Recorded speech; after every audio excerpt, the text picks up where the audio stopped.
呢個鯽魚點賣啊？啊？18係嘛？幫我清一條啊！在家里杀鱼，我们嫌麻烦的话，可以交给摊贩的小哥哥处理一下。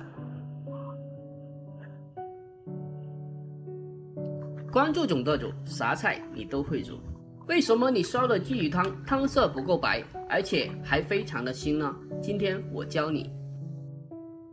这一道菜我们要用到的一个材料有鲫鱼1条，还有1块嫩豆腐，还有姜片、香菜。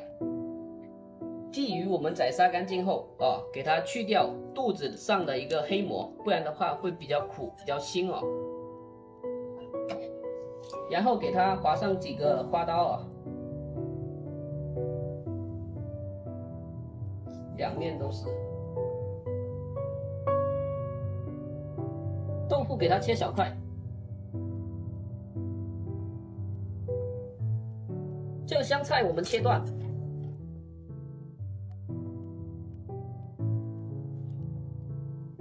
下面我们热锅凉油多一点点。如果担心它粘锅的话，我们来一点盐花，把鱼甩干。下锅后不要去动它要等它煎到底下焦化层之后，再给它翻过来。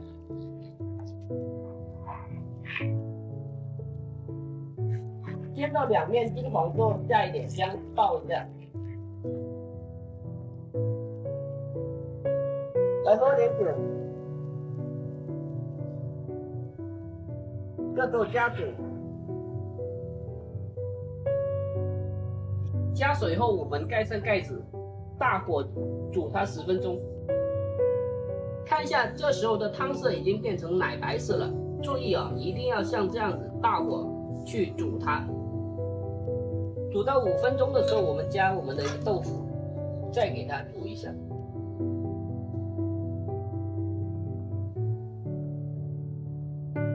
最后我们调味1点的盐，还有鸡精1点的盐、鸡精，再来1点的胡椒粉。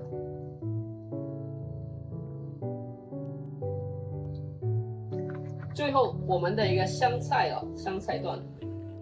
看一下，这时候的汤色是非常的浓白的，非常的鲜美。下面我们总结几个要点。第一，鲫鱼在初步加工的时候，一定要去除鱼牙和腹部的黑膜，不然会发苦。